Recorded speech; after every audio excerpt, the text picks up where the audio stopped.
Do that one dance, baby. That one dance.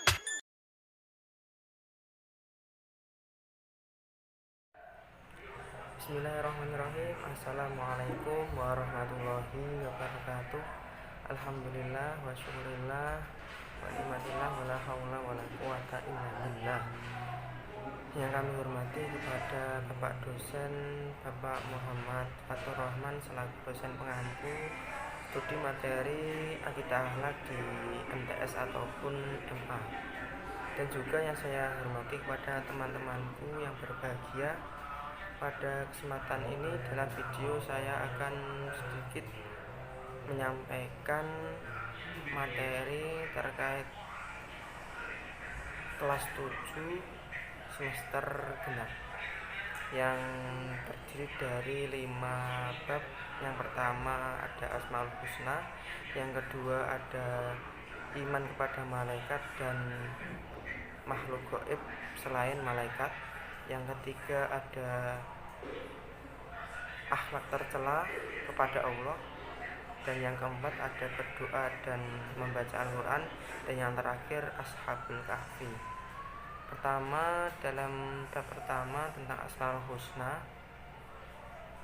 Asmaul Husna terdiri dari dua kata, Asmaul dan Husna. Asmaul artinya itu nama-nama, dan Husna adalah terbaik. Bila digabungkan, Asmaul Husna adalah nama-nama terbaik yang mencerminkan kebesaran Allah dan keagungan Allah yang mesti menyatu dalam dirinya, dalam diri Allah Subhanahu wa taala. Seperti dalam firman Allah di dalam Al-Qur'an surat Toha ayat ke-8 yang berbunyi, Allahu la ilaha illahu lahul asmaul husna, yang artinya dialah Allah, tiada Tuhan selain Dia yang mempunyai nama-nama terbaik. Jadi Asmaul Husna adalah nama-nama terbaik dan agung yang dimiliki oleh Allah Subhanahu wa taala. Kita harus meyakini bahwa Allah Subhanahu wa taala mempunyai nama-nama terbaik.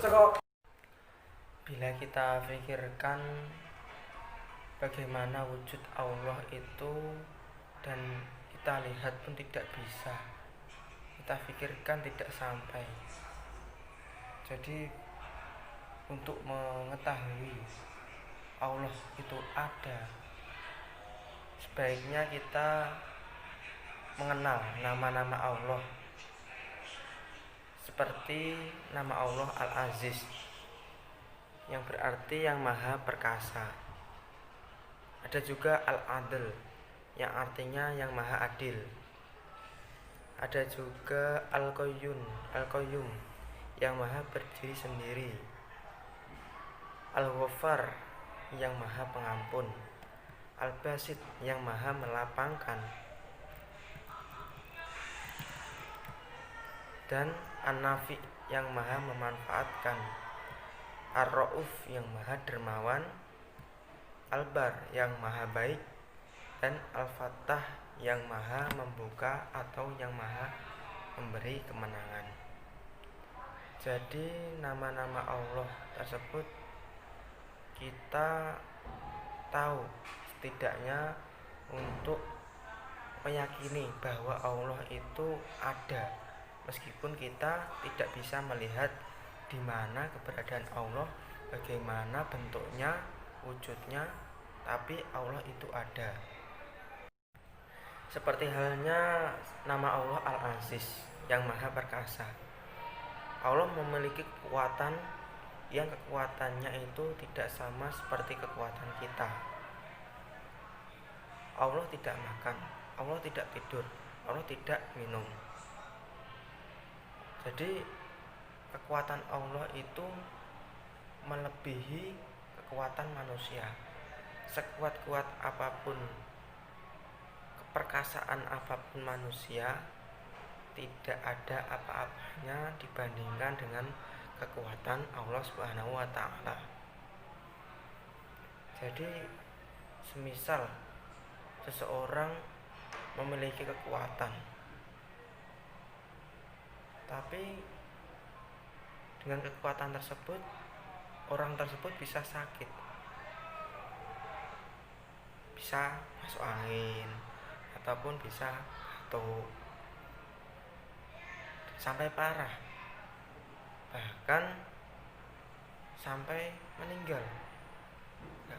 Karena dengan kekuatan tersebut manusia tersebut tidak ada apa-apanya dibandingkan kekuatan Allah Subhanahu wa Ta'ala. Jadi jangan merasa kita sudah memiliki kekuatan, merasa diri kita itu paling kuat, tetapi sebenarnya kita itu masih belum ada apa-apanya dibandingkan dengan kekuatan Allah Subhanahu wa Ta'ala. Sebagai manusia diharapkan bisa mengenal nama-nama Allah dan juga mengamalkannya dengan tujuan kita bisa mendekatkan diri kepada Allah Subhanahu wa Ta'ala. Karena barang siapa yang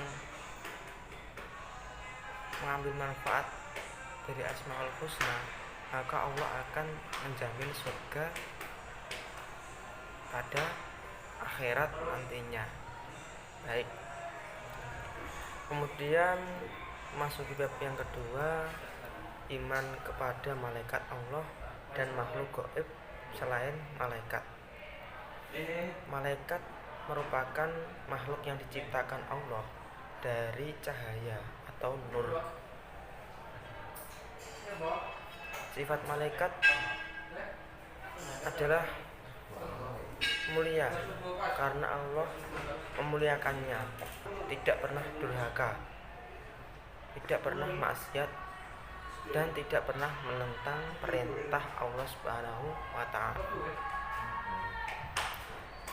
Malaikat memiliki nama-nama dan tugas-tugas masing-masing. Ada malaikat Jibril yang bertugas menyampaikan wahyu, dan malaikat Mikail yang bertugas untuk menurunkan hujan dan membagi rezeki. Nama malaikat Israfil bertugas meniup sangkakala, Israel bertugas mencabut nyawa, dan Munkar Nakir bertugas menanyai manusia di alam kubur. Malaikat Raqib Atid bertugas mencatat amal.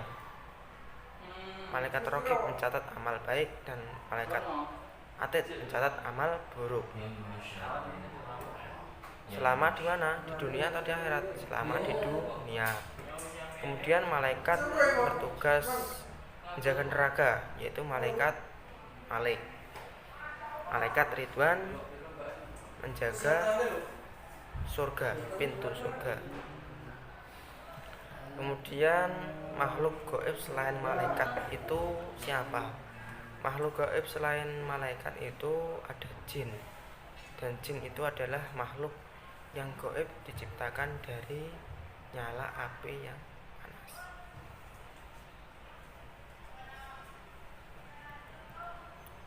Ada juga iblis ataupun setan, makhluk yang diciptakan juga dari api. Sifat dasar iblis adalah sombong dan durhaka kepada Allah Subhanahu wa Ta'ala. Setan adalah makhluk yang sifatnya menggoda manusia agar terjerumus ke lembah dosa. Perilaku yang mencerminkan iman pada malaikat dan makhluk gaib selain malaikat. Iman terdiri dari 3 unsur, yaitu kemantapan hati, ucapan, dan perbuatan. Iman kepada malaikat pun perlu dibuktikan dengan perbuatan nyata setiap harinya, yaitu meneladani sifat taat malaikat pada Allah Subhanahu wa Ta'ala.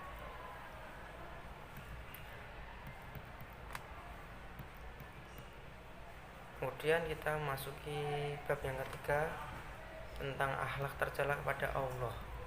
Akhlak tercela kepada Allah yaitu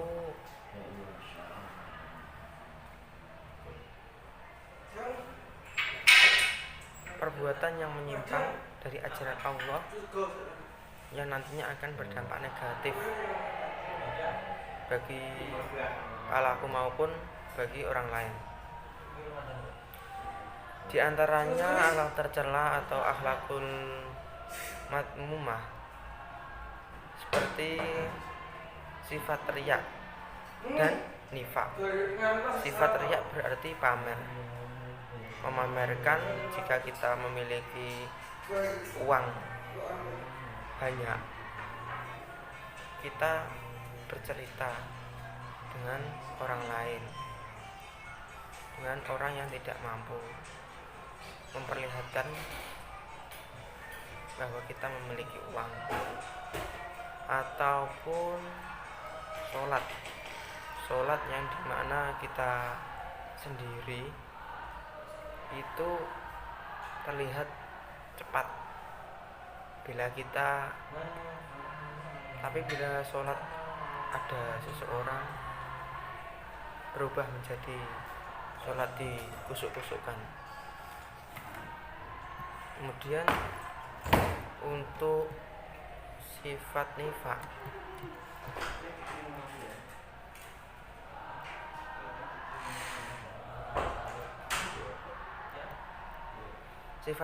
berarti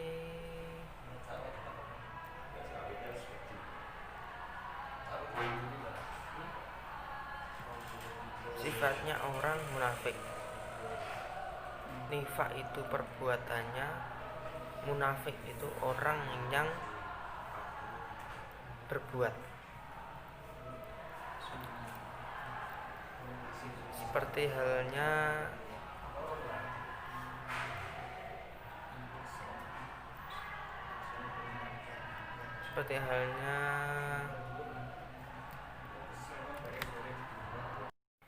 nifaq terbagi menjadi dua, yaitu nifaq i'tiqadi dan nifaq amali. Nifaq i'tiqadi itu perbuatan yang menyatakan dirinya beriman kepada Allah, sedangkan dalam hatinya tidak ada keimanan sama sekali. Untuk nifaq kedua, nifaq amali. Nifaq amali adalah kemunafikan berupa pengingkaran atas kebenaran dalam bentuk perbuatan.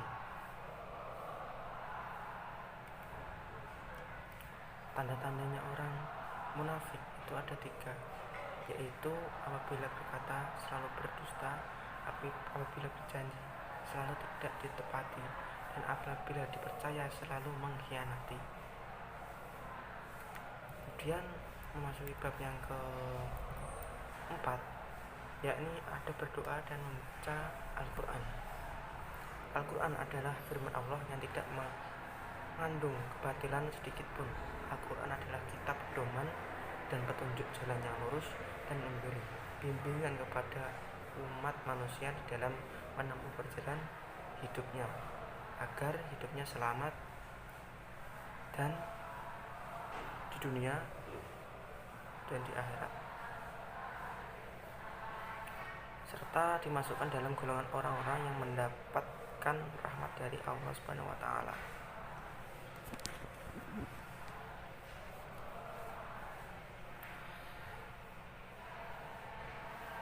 Membaca Al-Quran memiliki adab yang perlu diperhatikan, yaitu membaca dalam keadaan suci, duduknya sopan dan tenang, membaca dengan tartil dan tidak cepat agar dapat menghayati ayat yang dibaca. Dan yang ketiga, membaca Al-Quran dengan khusyuk. Bagaimana cara doa agar dalam doa agar dikabulkan? Yaitu dengan menghadirkan hati dengan rasa takut dan penuh harapan, dengan suara yang lembut, diawali dengan beristighfar. Ashabul Kahfi adalah 7 pemuda yang mendapat petunjuk dan beriman kepada Allah Subhanahu wa taala. Mereka menyelamatkan iman dan tauhid pada Allah Subhanahu wa taala dengan cara melarikan diri dari kekejaman Dikyanus yang masakannya untuk menyembahnya dan menyembah berhala-berhala di lingkungan istananya. Lalu mereka nantinya tertidur lelap dalam gua atau kota Yordania selama 309 tahun. Siapakah nama-nama pemuda itu? Di antaranya ada Maxalmina, Martinus, Castunus, Bairunu, Danimus, Yatbunus, dan Tamlika. Adapun anjingnya bersama Kitmir yang terdapat dalam Quran surat Al-Kahfi ayat 13-14. Diagnos adalah seseorang yang penyembah berhala yang sangat fanatik. Ia penyebar mata-mata ke seluruh negeri Syam untuk mengetahui orang-orang yang tidak menyembah berhala. Jika ada yang tidak menyembah berhala, maka akan diseret dan dipenggal di alun-alun. Mendengar kabar Kaisar Romawi sangat senang dengan kepemimpinan Dikianus. Dikianus segera menggelar pesta besar dengan mengundang rakyatnya untuk hadir tanpa terkecuali. Seluruh penduduk diperintahkan agar menghias rumah dengan lampu-lampu yang cantik, dan hari penantian tiba. Orang-orang sedang berkumpul dan dikelilingi sebuah parit yang sangat lebar sambil menari dan bernyanyi bersama. Dikianus muncul bersama mempelai wanitanya yang disambut meriah dengan sorak tepuk tangan. Dikianus mencapai Martius dan Nairawis. Disadarinya ternyata mereka meninggalkan pesta lebih awal.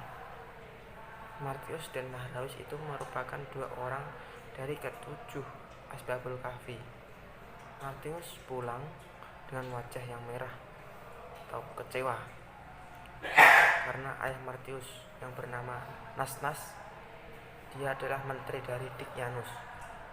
Nairawis ialah anak dari menteri kepercayaan Dikianus, yaitu Claudius. Kemudian Martius mengetuk rumah Maxalmina atau pengikut ajaran Nabi Isa alaihissalam.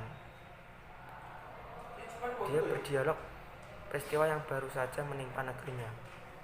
Tak lama datang lagi Dainamus dengan pedang yang selalu tertindas ketidakadilan oleh pedagang besar bangsa Romawi,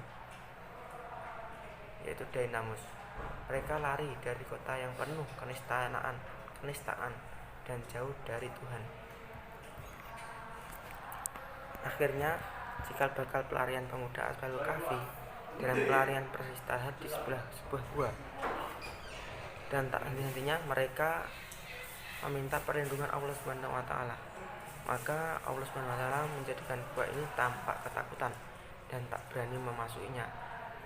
Ketujuh pemuda dan seekor anjing ini akhirnya tertidur selama 390 tahun dengan izin Allah Subhanahu wa taala yang terdapat dalam Quran surat Al-Kahfi ayat 25.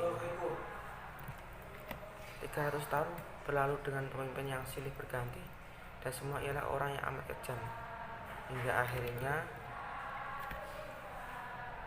akhirnya Allah Subhanahu wa taala menunjukkan jalan. Negeri Syam ini dipimpin oleh seorang pengikut Nabi Isa alaihissalam yang memerintahkan rakyatnya agar menyembah Allah Subhanahu wa taala dan menghancurkan berhala.